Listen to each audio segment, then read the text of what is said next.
session with Dr. Raina Khatri Tandon. Dr. Raina is a POSH expert among many things. So before we move on to her introduction, I would like to introduce our council member, Rampriya, who is going to moderate this session. Rampriya is a seasoned HR professional who has over 23 years of experience in the talent management function across organizations in India and abroad. She is a Dale Carnegie certified trainer who believes in continuous learning and has made a positive difference to people's lives. She is currently the head of HR of Naveen's Housing and Properties in Chennai and has been involved in large-scale HR transformation. She is a strong proponent of women empowerment and has been instrumental in creating history at Naveen's by scaling the diversity percentage to 28%, which is phenomenal in an otherwise male-dominated industry like real estate. She is also a certified POSH trainer and is the head of POSH Internal Compliance Committee at Naveen's. She is a social butterfly who has a zest for life and enjoys traveling and likes trying out various cuisines. So over to you, Rampriya, to moderate this session. Thank you, Rajshri. Thank you. Thanks for the introduction. So good evening, everyone. Welcome one and all of you to this interesting and informative session on safety of women at the workplace and legal implications under the POSH Act 2013. So I'm Rampriya, your moderator for today's session. And as enshrined in the preamble to the Constitution of India, equality of every person is guaranteed under the law. And therefore, a safe workplace is a woman's legal right, as we all know. So I'm very happy to introduce our speaker for today, Dr. Raina Khatri. Dr. Raina is a certified POSH compliance expert, a trainer, and an external consultant for many companies in Mumbai, Pune, Hyderabad, and Chennai. She's the founder of Right to Rise, India's first and only ISO certified POSH organization, which is into training, compliance, and auditing. She's associated with 22 NGOs across 4 cities and has received numerous awards and accolades. She is the Western chapter head for Global Women's Economic Forum and All India Ladies League for Women in Coaching and Mentoring. Over to you, Dr. Raina.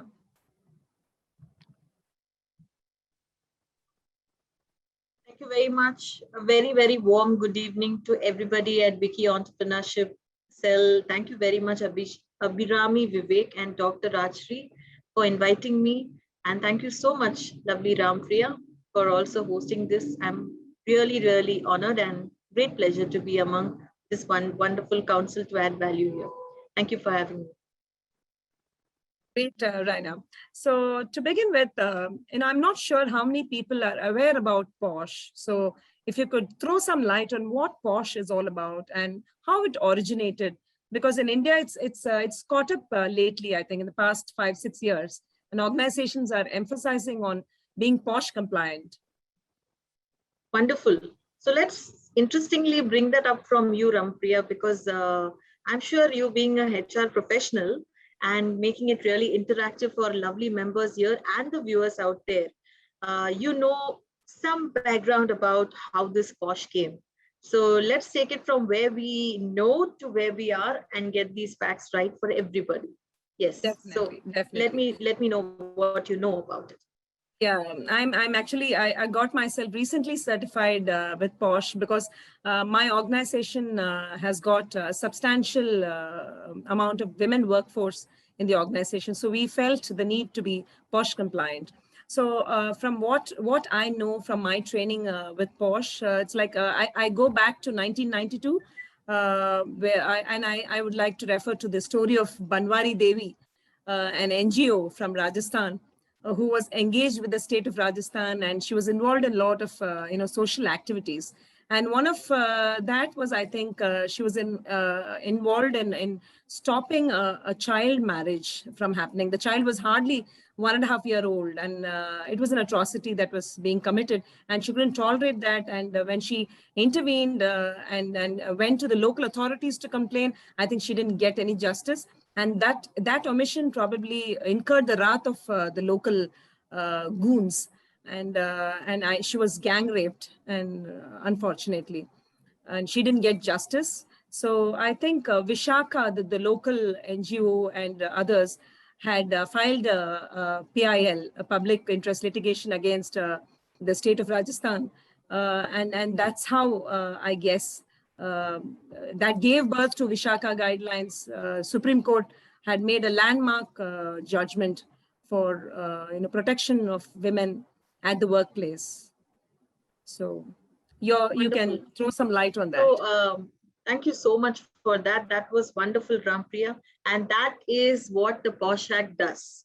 Prevention of Sexual Harassment Act for Women at Workplace, Prevention, Prohibition, Redressal Act 2013 is an act that enforces the dignity, rights, and the article which says that every woman has the right to life, has the right to live with dignity, has the fundamental rights of women to equality, and also carry out any profession, trade, commerce, and any occupation without being harassed, abused, and free from harassment. So the main essence is to empower every lady out there in whichever workforce she is working with. Just to bring out what exactly we did now, we actually asked you, how much do you know? What do you know about your own rights? What do you know about the story and about the act of POSH? It's important that every gender today understands what is the fundamental crux of this act. And it talks about, yes, the story, the background behind it, that was perfectly brought out by you, the story of Bhavri Devi or Banwari Devi, who stayed in Rajasthan. Being an Indian Dalit worker, we know how it is in our earlier cultured days, being from the village background and of a Dalit culture, people do not accept you the way you are. So of course, the story goes by where she was being gang raped because she went and nearly started a new tradition of stopping child marriages in her village and in the neighboring villages, in due provision of which, when she did that in the Panchayat house, she was being stopped, she was being raped, and there were other things that came into force. And the Vishaka guidelines were being formulated by the NGO called Vishaka, who came to her safety and security. And finally, we had the formulation of the act, POSH Act, which is called Prevention of Sexual Harassment Act for Women at Workplace, which caters to prevention, prohibition, and redressal 2013, which says what exactly is this act about and why are we having it. Great. And probably the incident of Nirbhaya also contributed to the birth of POSH. Provingly, yes, but initially it is only because of CEDAW, that is CEDAW, the emergence of CEDAW and the effect of Bhavri Devi case that initiated it. Nirbhaya came way after that, where we see that there were some amendments that were happening after, and those amendments mean the changes. So some changes were being taken place, which told that workplace is not only four walls, workplace is more than that. So today we know that workplace is not only our office. Today we have more than the office. We are working virtually, we are working online, we are working also in other places. Even the people who are catering to us at home, like our help or house Domestic help, even they workers, come under that. So it obviously encompasses the entire terminology which has been placed in the act, whether it is aggrieved women, whether we're talking about the respondent, the workplace, and many other bodies that are enclosed within this act. So the government bodies, the people who are in the IC and LC committee, and various other things. So Dr. Lata says we are inaudible. So Lata, I am able to hear Rampriya. Rampriya, are you able to hear me? Yeah. Yes. Okay. So maybe Lata, you should try. Maybe there's some error on the network or on your laptop, if you can see. Great, Raina. Thanks. Thanks for that information. So my next question would be, what is the level of awareness that has been created among the staff across all organizations? Are people really aware that there's a law that exists for women, especially women? So people who are being catered with organizations in the urban cities, many of them do know, because bigger organizations are quite aware of the act. But if you're a small setup, you're a proprietor, you're an LLP, you're working with a few handful of people, and you are not aware about the different provisions of the act, then of course these people are the naive people that we have in our setup. we cannot talk about villages because villages is even more far away. Even in urban cities and 2-tier and 3-tier cities, we have a lot of people who are doing so much of businesses, but yet they don't understand or they know about the act. So the awareness is still not very extensively done. But in comparison to the last 2 or 3 years, almost you can say 70 to 80% of the workforce are knowing about what the POSH Act is. Now, either they fail to read up about the norms and the rights of women and workforce, or they are not wishing to take this up in their company, or they really don't know about it. It could be multiple reasons, because it's an act that has been enforced by government saying that you need to have it at workplace. But again, since we are in India, we cannot enforce anything on somebody. The white collar can only tell you that this is what you're supposed to form, but the laws are, for some people, it is laws are and rules are something that they mean to break. So we can't actually enforce that, even though it's a mandatory thing and it is penalized if you don't follow it. But yet the awareness is low. That is why you and me are sitting across the table and trying to create our best, so that at least the women are knowing about this act and they can be safe. They should know their rights. Yeah, Yes. yeah. In fact, that was one of the reasons that prompted me to implement POSH in my organization, because I felt Super. there's a need. Women definitely, and especially real estate is such a kind of industry. It's a male-dominated industry. Yes, yes. POSH is something very new, and in Tamil Nadu especially, there are not many real estate organizations that are very organized. And I really felt that, and my company is a very progressive company who believes in transformation and especially in women empowerment. So, Right. yeah. So, and what are the different types of harassment under POSH, or maybe if you can explain it with some scenarios? Yeah. So when we look at POSH, the definition says that we have 5 different forms. The Act Section 2.2N. The Act is comprising of 30 sections or 30 clauses, and these 30 clauses take you down one by one about each and every step of the Act. They tell you about the terminologies and what is POSH, how is it covered, how is a complaint made, and so on, till they tell you about how it is being handled or solved. So section 2.2N says that POSH is defined as anything that has physical contact or advances, making a demand or request of sexual favors, anything that is unwanted, unwelcome physical, verbal conduct of sexual nature, showing pornography, making sexually colored remarks. Now, physical contact and advances, you and me understand that this becomes more of where anybody can come in contact with somebody.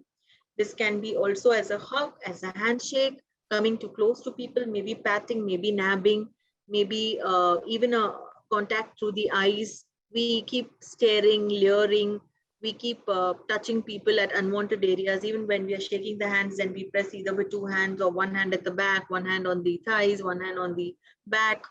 It could be any form of advances that you make to even lift certain organizers or files or any kind of accessories of the office. Now that we are virtually there, of course, physical contact and advances can only happen through the online medium.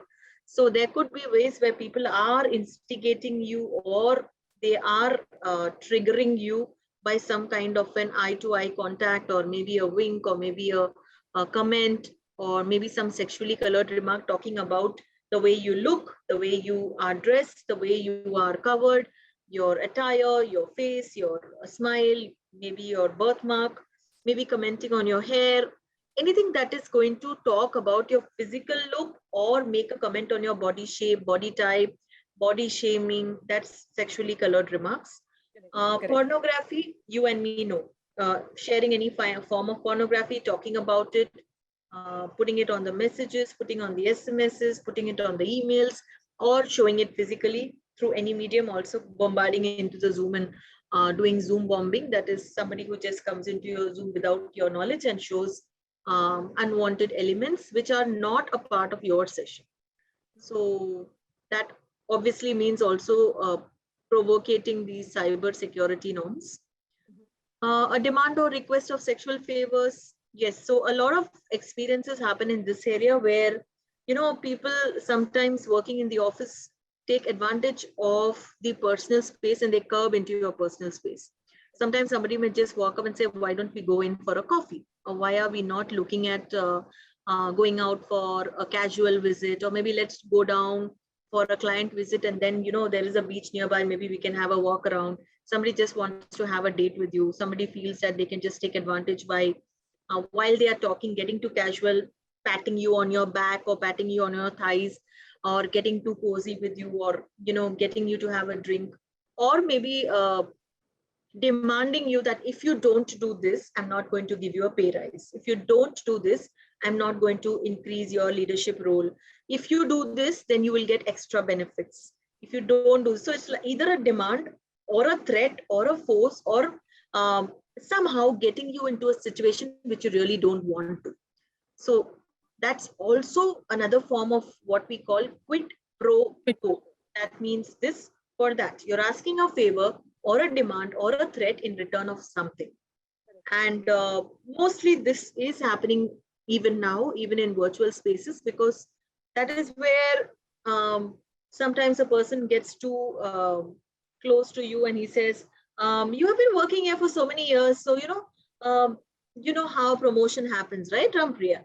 So if you don't know, then I can really show you. You can come to my cabin, it's just right behind. So so maybe you can come over to the office, we can have a chat, we can have a coffee, and then I can explain to you. And Ramapriya is wondering, why is this discussion actually happening? Okay, so it can be as casual as that, or probably somebody taking you off a meeting room and telling, I really need to have a personal space where I want to share something or ask something, and you'd be wondering, why are you there? And then the conversation starts, or somebody really praising you and taking you to the top of cloud 9 and then telling you that they need some favor or something in return, or other simpler things of comparing XYZ and saying how better they are at work and how promising they see you, and try and get you into that play game. So it could be anything as such as that. Yeah. I have a question. So in Posh, we all know that it is the impact that matters and not the intent. So probably I think this highlights your answer really highlights that, right? Yes. It's not the intent, it's the impact that because creates. we can't measure the intent. Correct. See, That's if I very have to say subjective. what is going on in your mind, I can't measure it, or I can't say for sure that is what is going on. There could be something, for example, a person's eyes might sound like as if he's very pervert, but his thoughts may not be pervert.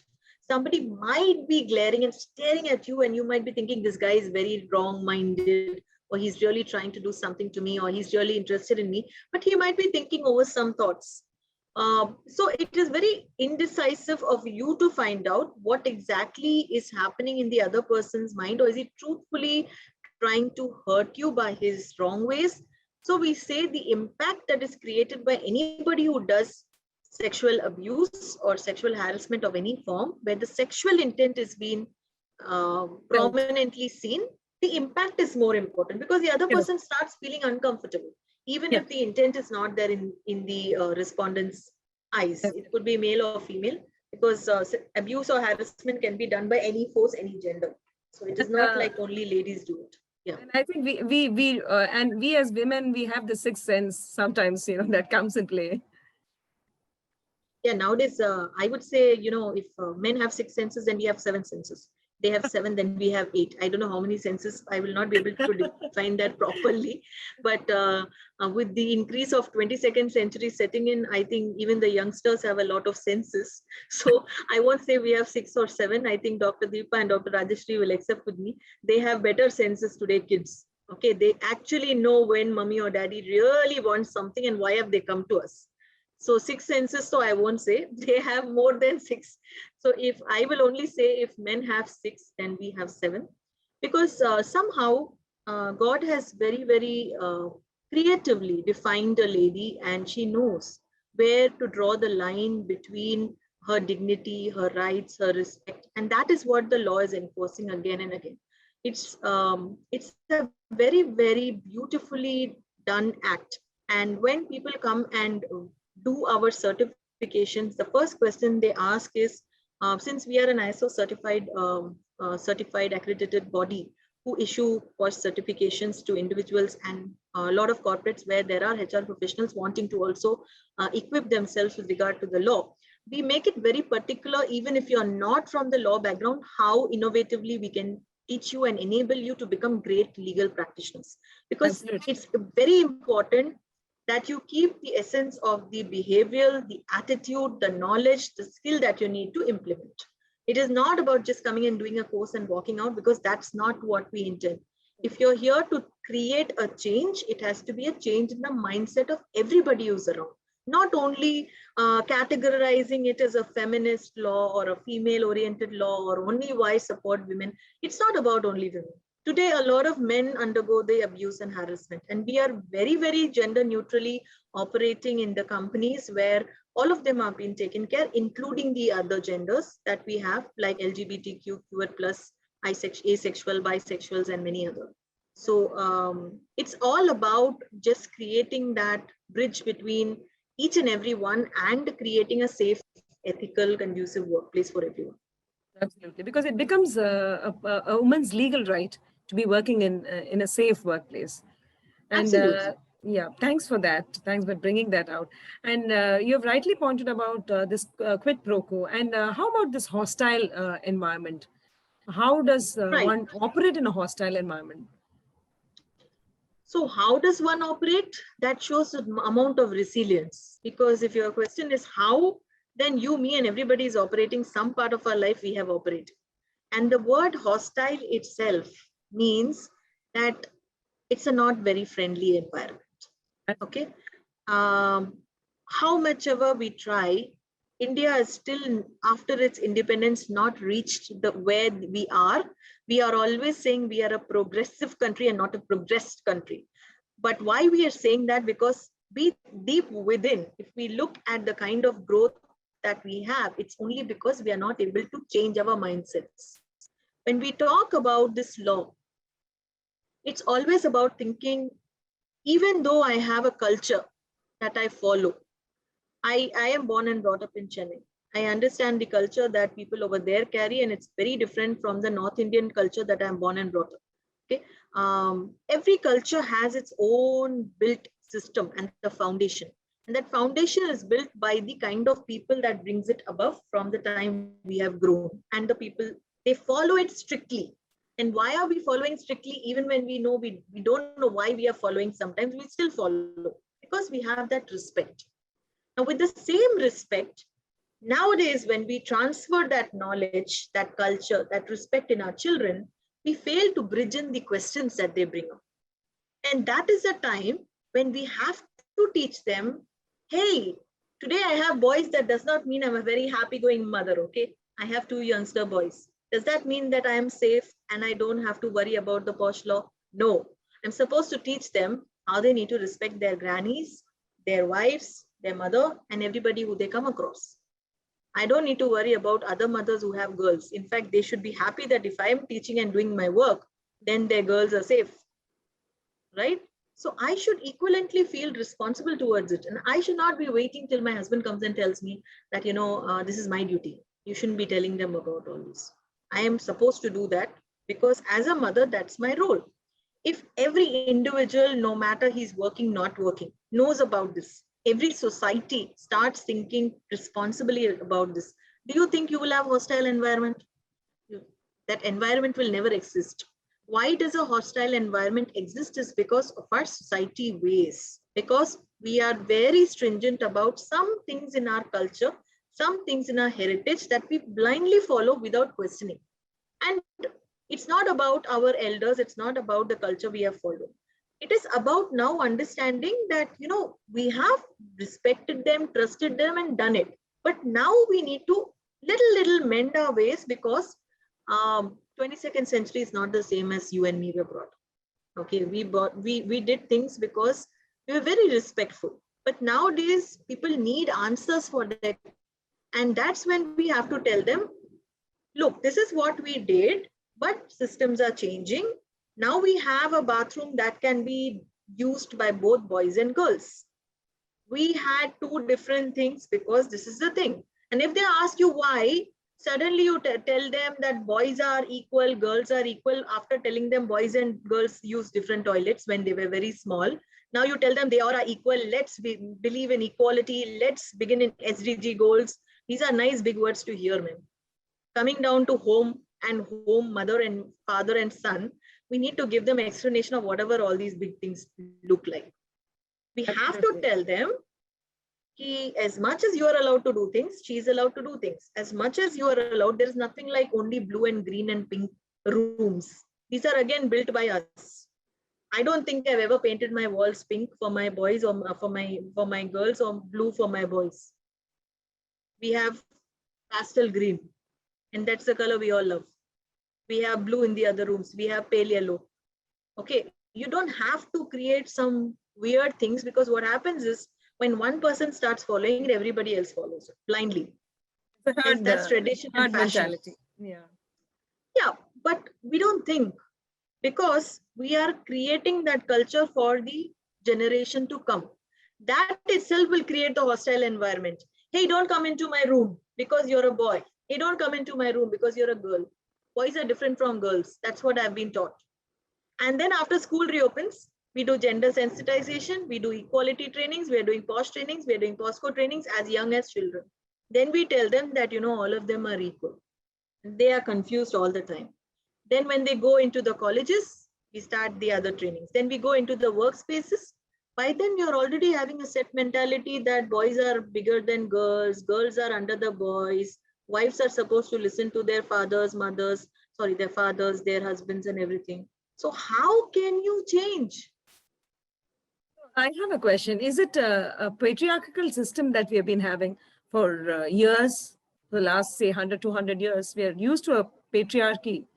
Yeah, we are used to it. And our minds are conditioned. Say every home is using it. Look into your own homes. A lot of husbands are very, very supportive.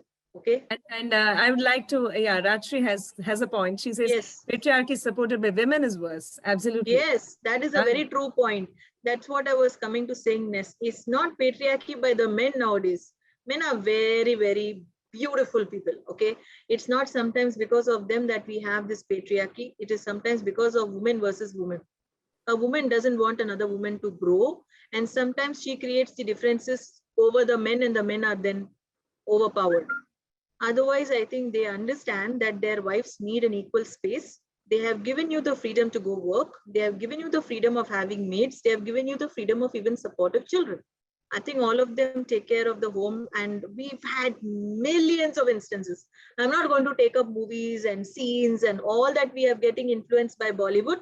But if we even look at starting initiatives of like Padman and supporting the women at home, we have Pandemic. Which man has not cooked, man? Every man has cooked today because of pandemic. Every man has looked after the children.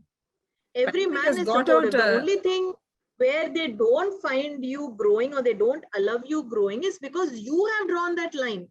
You have shown your vulnerability, that you start crying, or you feel that you're incompetent, or you're showing that you're not good at something, and that is why the man feels, okay, we should give maybe the other person a chance. Let's give Rajshri a chance and not Rampriya, because Rampriya showed she was vulnerable. If you got up and said, I deserve a promotion, I dare see a man giving you no promotion. You have to ask for what you want. And that's what we don't do. We don't do that. We don't ask for what we want. There are millions of people who are women, started their own startups. Who have they been? How have they been able to do? Because their own people have supported them. So why blame the other gender? Let's look into ourselves first. The patriarchy was always there and will always remain there. But patriarchy will die only when we know how to face it and we know how to support each other. Today, you, me, all of us, we are talking about this. There are millions of topics, right? But we are still talking. Yes, go ahead, Rampriya. Sorry to interrupt. No, it's also the mothers in their way of upbringing their sons, especially need to create that awareness in them to respect women, because that starts with the childhood. Amazing. That's the perfect point you have hit on. It's always about how you bring up your children. It's always about Very important. listening out to them and accepting their perceptions at the same time without overpowering them, telling them your perspective. See, today, if a child is going to come and tell me, if I tell them, why don't you go? Suppose I tell my boy, I'm giving an example. I tell my boy, why don't you go play with girls as well? He tells me, no, girls are very boring. Girls are very weak. I can't play with them. They don't play football. They don't play cricket. And I tell them, look, when I was very young, I used to play. I actually played cricket. My neighbor and me, we used to play cricket. And we are two sisters, me and my sister. Me and my sister used to play with me and my cousin brother. So we stayed close by. So we used to play cricket all the time. I used to play tennis, badminton, basketball, everything. Coco. I don't remember a sport that I never used to play in school because I really loved learning new things. So I told him that I actually played all the games. So don't you think that I'm a woman? And then I tell them also, did you go and ask that girl whether she really knows how to play? Or did you jump up to a conclusion that she is weak? And sometimes he has actually gone and explored speaking to a girl and asking her, would you be interested? And finding in a eureka moment that that girl is either good in badminton or cricket or maybe even the carom. So that's just a perception that I need to break as a parent. Only then the person, or if I just leave him and shun him away, hey, go talk to your father. I am busy. I have a webinar to attend. Then his question is not satisfied. He goes to the father or the grandfather, and whatever the answer is, that could be patriarchy, that could be matriarchy, or that could be any other. That depends on what their perceptions are. I have no comments to make because every home is different. So it is again about what do you wish to do in that society. And once we see that in everybody's house, I'm sure these hostile environments will stop, because hostile environment is again created by people and we are the people. Okay, let's stop talking about spaces where CEOs are offending, where they are abusing, when they are harassing and complaining about all those setups, because all those setups are made by normal people. That's you and me. So if we start doing our force, and if we are how many, around 35 to 40 people today here and many other viewers who watch, if we go and even talk about these things at our own on the table when we have some dinner or when we have some conversations on work, that itself could bring in different mindsets. I'm not saying everything changes overnight, but productive conversations will bring in productive outputs. Yeah. Dr. Rajshri has a question. How do you deal with implementing POSH at the workplace or create safe work environment? Okay, so POSH at workplace is, every workplace has to have three major requirements as per law. One is that all the employees, whether new or old, should be having done a POSH awareness session. So you should ideally be doing an awareness session once a year as per the Act.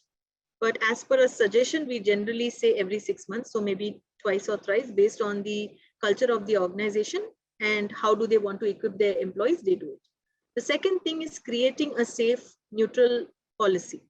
Many of them create gender neutral policies. If it's called POSH policy, then it is only to safeguard women at workplace, because the Act itself says Prevention of Sexual Harassment Act for women at workplace. So that is completely only for women's safety. And thirdly, you need to have a capacity building program for the ICs and the annual report that has to be maintained over the year. So these are the major things that we need to implement POSH in a workplace. But yes, this is only what is mentioned in the Act. Apart from this, we or many other organizations, they set up certain protocols, certain interventions to create a safe workplace, because this is not good enough. You're going to just put a policy on the wall, people don't start becoming safe or vigilant. So we need to have some interventions every month, every quarter, so that you are trying to create a space and you are maintaining this safety. So how is this received by organizations? Yes, most of them are open to doing the basic, like I said, policy creation, awareness, capacity building programs, and annual reports. But when there are deeper interventions, like even how do you choose your IC policy members or IC committee members? How do you come to decisions of mediation, conciliation, inquiry? How do you file a complaint? How do you report right? How do you submit an annual report? All this is a proper system that needs to be maintained, and that will help not only the employers, but also the employees to be safe. So we kind of break up the whole thing into a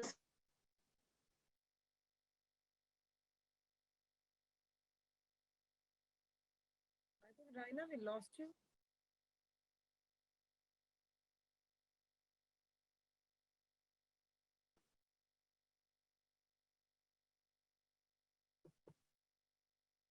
come and speak about it, or nobody is so happy about coming and sharing what they are undergoing, because it's a lot inside. So it's important that you help people by first making them feel and get empathetic towards their. Are you able to hear me? Yeah. Yes, okay. And get empathetic towards their traumatic situations when they undergo minor abuse or harassment or getting bullied or maybe undergoing pornography or any other deeper forms of harassment. Be there for them, create some kind of a support community in the workplace that can first take care of this aggrieved woman. Mostly it's a women, but nowadays we have aggrieved men also. So anything that is there to support either party of them can, like sometimes there are companies that create community chat boxes. There are companies that have an email box. There are communities that have support community groups, and they have maybe a brainstorming session, maybe a discussion forum, maybe some kind of chat activities. These can help people to talk about certain perceptions that they hold on different situations. And in fact, there can be POSH champions also. We have created Yes. POSH champions in an organization who create that awareness consistently, so that it sustains over a longer period of time and it doesn't die down. A lot of people also like, no? So sometimes they feel comfortable talking to maybe Miss Deepa, or they may feel comfortable talking to Mr. Ravi or Mr. Rohan or Shushmita or Prabha or Ramaswamy. So, they know that these are the more comfortable people I can probably talk. I might feel comfortable with Rajshri, but maybe Sheila feels comfortable with Rampriya. So somewhere, you need to comfort also those people. Well, you call them champions, we call them warriors.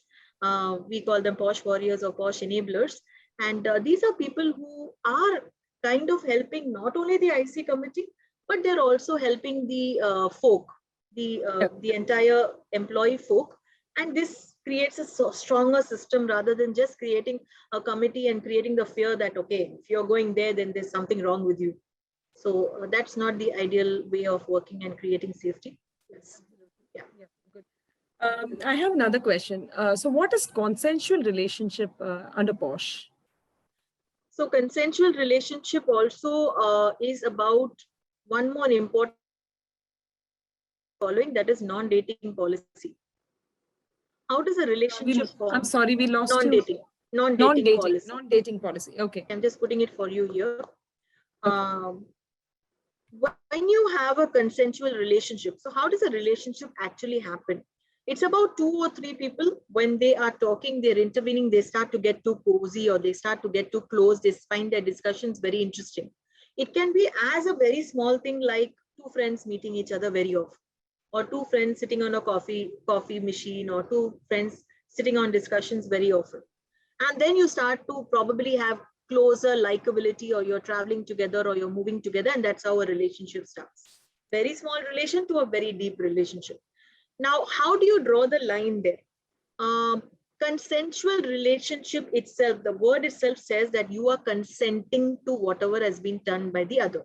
It can be consenting to having a hand over you, or maybe a handshake, or maybe a hand over your back or your shoulder or your thighs or your hips or your any part of your body, or going even with somebody on his vehicle, inside a vehicle, late night, evening hours, going for a coffee, going for a late night dinner, going for any kind of casual visit, which is in premises or outside premises. So when you have already started this kind of consensual behavior before you were working at a workplace or at the present workplace, that means you have already had a relationship that was emerging. If you go over and above in that relationship and someday find that that is not going as per your choice, and suddenly you find you're getting into an abusive behavior or harassing behavior with each other, then we say that, company can't feel responsible for what you have been doing since over the period of months, either before or during the workplace hours or workplace scenario. So we say if you have started with a consensual relationship and suddenly you find yourself non-consenting to it, then it becomes difficult for us to draw whether it was a sexual harassment or not. But there are many reasons where there has been a consensual relationship and that has been converted into a harassment case with certain proofs or with witnesses, or there are some SMSs which give us the start to end understanding that this is not consensual. It was started with consensual, but then gradually the lady or the man has said that we want to stop it here, and it was not stopped, and because of which it turned into an abuse or harassment. Without any evidence, it becomes very difficult for even the committee to narrow down whether it was consensual or not. I hope you understand that. Secondly, most companies have started with what is called non-dating policy, which was a westernized policy where most international companies said that anybody who is dating each other, as simple as a friend, okay, we don't want them in the same department or in the same project or in the same setup. We would probably prefer them to have in different offices, or even if they were two people getting together to get married, or a fiancé or married. Now that many foreign companies placed in India are following, because that enables that you are not getting into an abusive nature later. And that saves a lot of time for the company and for the IC committees inside, because having a case of abuse, harassment and getting into an inquiry is quite a lot of time, a lot of expenses, a lot of other things that are a big drawback to the company and the setup. So they want to eliminate themselves from that trouble. So they get the employees to sign the non-dating policy. Or if they ever find that there are people from the same setup, then they prefer that they are working in different floors or in different projects or in different workspaces rather than the same. So yes, consensual relationship is mostly not taken under sexual harassment, but in certain cases, if it is proved that it was consensual and then there was a narrative and they drew a line, but one of the parties is not following that, then we can prove it to be an abusive case.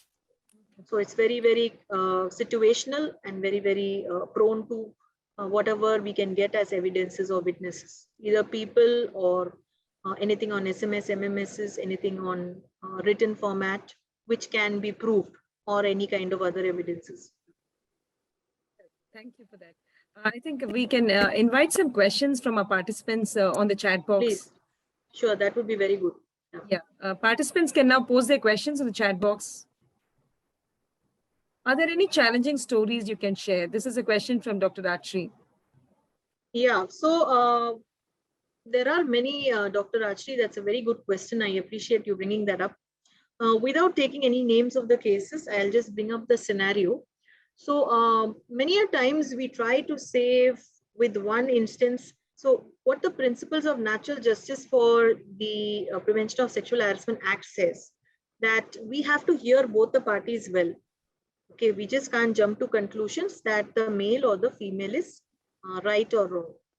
So one of the principles says we hear them out both and then we come to a conclusion what can be done. There was this one case where the lady who was a divorcee, actually she was not a divorcee, she was a spinster. She got married, then her husband passed away over a month's time, and she stayed in a two-tier city. She was from Nagpur or Kanpur or somewhere, and she shifted to the major city Mumbai after 2-3 months because of this situation of losing her husband over an accident. Now, somebody of that kind of a mindset coming to a big city, staying here, and a very happy go-going person who's there in the company welcomes her.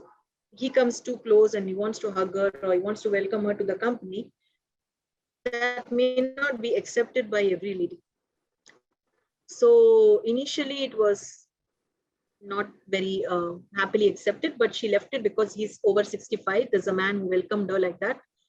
She left it, but then every now and then this person tried to come with comments like, can I help you? Can we go out for a coffee? You know, you're alone. If there's any support that you need, I can help you. There could be many instances like this where people unknowingly start crouching into your personal space, and the situation of the lady could be very different. Even though the man was over and above a senior age, he did not realize that he was doing something that was not acceptable. Because in POSH, we say there are three things that need to be defined. Number one, is it anything that is sexual in nature? Is it something that is unwanted and unwelcome to a woman?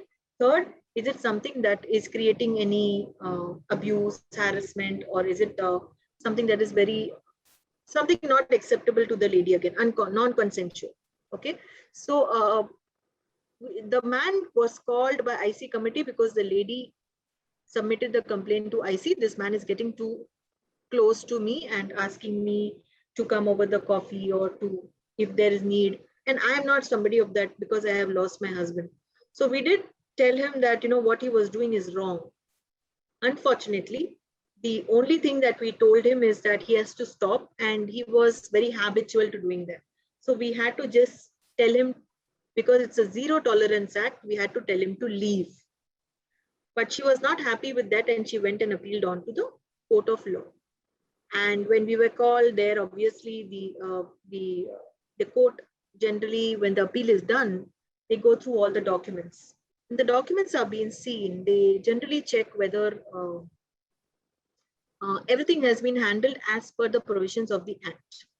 But court sees things in a more deeper way. If you look at the mental state of mind of the lady, by just putting the guy out of the company was not something that she was looking for. She wanted him to be punished more deeply. And the judge also felt that we should have given him a more brutal punishment, whatever he did. Because a lady has already undergone a lot of mental trauma by losing her husband, and then being told to come for a coffee or can I help you, or then laughing out loud with her, is something that is more serious than just throwing him out of the company. So we were being given a very strict order of following certain protocols, that we need to understand the mental state of mind of a lady when we are taking certain situations, and also probably give him more stricter punishments. Stricter punishments were being given, and the lady was then being satisfied. But in understanding that, I would say that the law says we follow the protocols, but sometimes over and above, when we are dealing with cases, we also need to understand the mental state of mind. And we need to work on both the parties to tell them it is not something very small, it is a much more graver thing. So POSH is a very serious law. Bullying, ragging, following, nubbing, going to the water cooler constantly, even though you say you don't go, obviously the cameras and the people speak. So a lot of things are covered, and this could be very simple to becoming very, very serious. So you need to be very careful when, even if you're an IC expert or you call yourself an IC specialist, please get certified from the right people for you to get help and take the serious action. So we were very happy that this was being, they really appreciated the way we had done the report writing and each and every documentation. So it was very simple for the judge to come to a conclusion. But it was also understood that a lady cannot be dealt in a very simple way. She needs to be, if she's saying that she wants to take strict action, then we have to take strict action. We cannot go in for mediation. We can't say, let's sort it out between two parties if she's not ready. So does POSH cover harassment of a single woman? Maybe apparently not sexual harassment. POSH does cover sexual harassment for all women at workplace, whether you're single or whether you're married, or whether you are not married, or whether you're a spinster or anything. POSH covers any women that is working in a workplace, any abuse, any harassment, any kind of other sexual even assaults. domestic workers. Domestic workers. So domestic workers means anybody who's working Maids for that, you. yeah, Yes, exactly. for Yeah. your maids, house help, your any people who support you on your ecosystem. For them, you become an employer, even though you pay them or you don't pay them in cash, kind, check. It is written under section 2, under the G section, that even if you are keeping them pro bono, till you become their employer. Okay, so they do come under the act, but one thing very clear in your mind is we are not domestic workers. Housewives don't become domestic workers. They don't come under this law. If something is happening between husband and wife, they come under domestic violence. So that is the narrow difference between DV Act and between POSH Act. Raina, owing to paucity of time, we can take a couple of more questions. I have a gentleman who's got a question. Do innocent men get victimized? What is your opinion on this? Thank you for that question, Dr. Ramaswamy. Very, very good question. I must really applaud you for that, for bringing up the dilemma of the poor men. Yes. I was about to ask you about, I'm sorry to interrupt, about if you can throw some light on ASH. Yes. The ASH policy. Yes. So sexual harassment with men mostly is happening today. That is why we have this ASH policy that has also been settled. ASH policy is nothing but a vision document, a green initiative that utilized from generation to generation. And it was talking about how the gamut of men to also came in with the POSH policy. Of course, I won't be able to talk much about it in a public workspace, but I can always send a document that I have gone through. And there are certain cases that have been come up. I can share it with Rajashri and Rampriya, and you can read about it. How to settle this issue. First, we'll talk about the men. With men, if you undergo abuse of leadership women and women who are kind of putting you into these cases, they don't come under the POSH Act, but they come under a different act, under the HR Policy Act. That is why most companies are creating neutral policies. If you have POSH Act, it will only take care and safeguard women. But most companies have gender neutral policies. And if men undergo abuse, then we tell them to approach the HR. The HR will file under the HR norms, the compliance norms. They will file an FIR and you can submit it to police and the case is handled. If it's as minor or as meager, then mediation and conciliation can happen and the case can be closed. But if it's a serious allegation of a woman towards a man, which is not right, then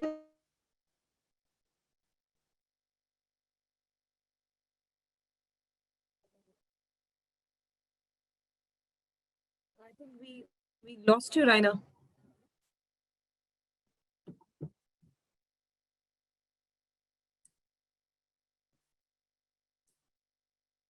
whether it is the witnesses are not present, whether whatever she has said has no proofs whatsoever. I think my internet is stable, so I will close my camera for a minute. So they will try to prove all what she has proposed and what she has given as a statement, whether it has any kind of evidences or any kind of clarity. If there is no clarity in whatever the lady has submitted, then it's a false case. And she's just goofing up a story. So this is not settled under the POSH law. Like I said, it has been taken as a proper criminal offense or a criminal law under civil law. So it will be taken as a normal case. And yes, HR generally takes care of it under the HR policies. So men will be taken care. But even though after the Men Too movement, we tried to sign a petition and get this law for men, still the government feels that this law is more only for women. Because women are still the vulnerable class of society yet. We cannot match men and women when it comes to strength. And when it is talking about respect, then women require more respect is what they feel. Thank you, Raina, for that. In fact, I have a question when we are talking about this. We had this Me Too movement. Yeah. And it was raging all over the world and also in India. So what is your take on this? What has it got to do with POSH? Has it got something to do with POSH or? Nothing to do with POSH. See, when Me Too movement came, they were talking about all this dignity rights of women. The intent of creating the Me Too movement was that if there is anybody undergoing abuse, even in the open space, they can come and speak for it. They can bring it out to the media. We join together as a forceful movement and we work over it. Same with ASH policy that has come out. Sexual harassment includes that one or more of the following unwelcome behavior, impact that we are talking about, sexual advances that can be taken care and safety to workspaces can be given.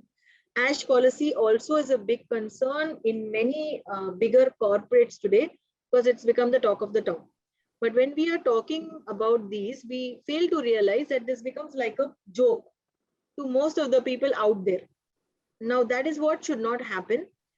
With Me Too movement, it became like everybody on social media, oh, I have got even abused here. I have got even somebody has touched me. My friend is sitting near me and he tried to do this, he tried to do that, and it became the talk of the town. And that's not what the intention was.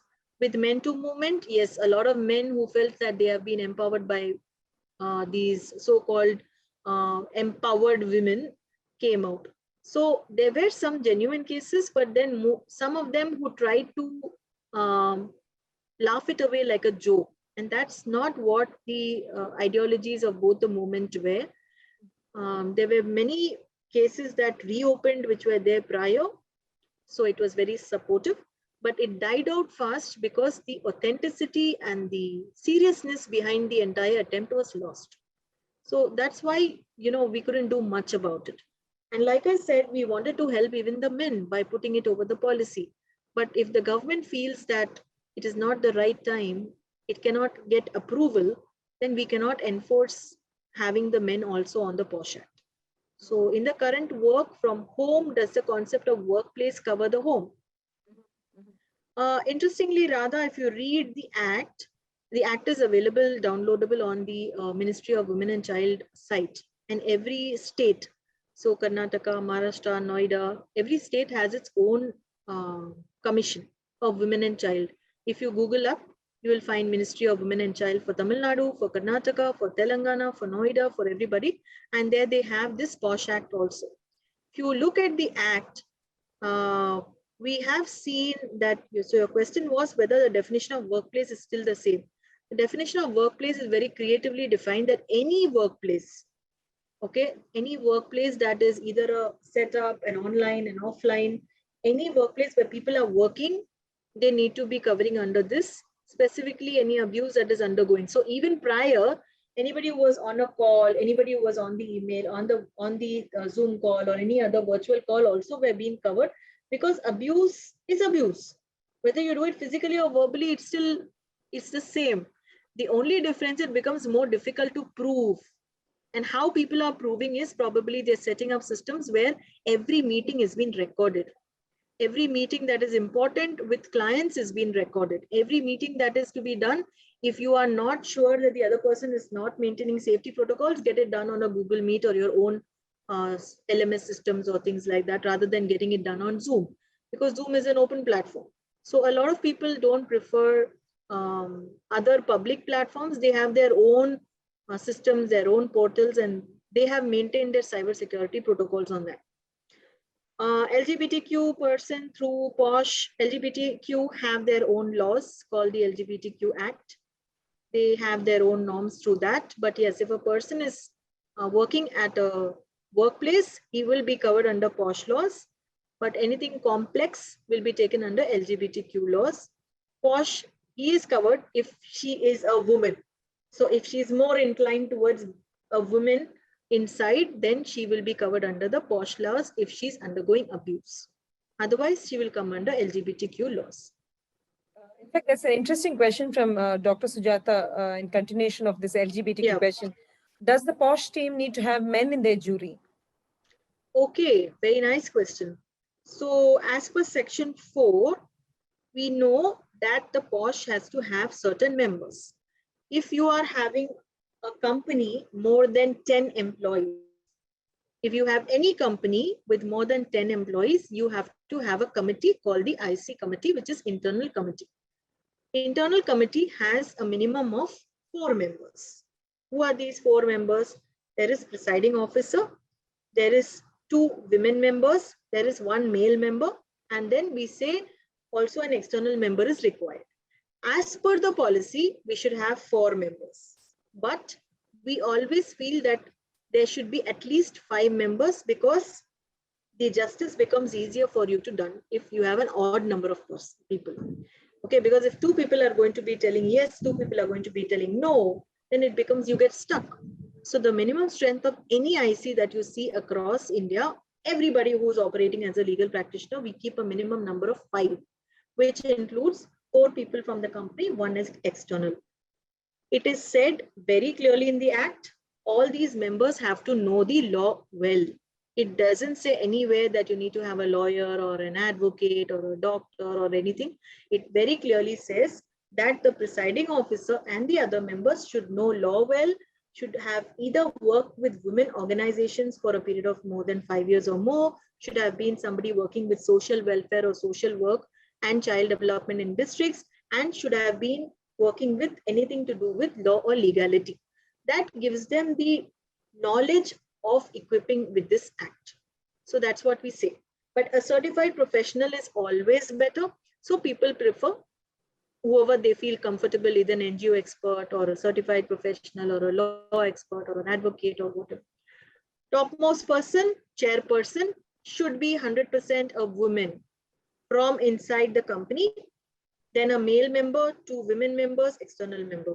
At least 50% should be women, because this is a women supportive law.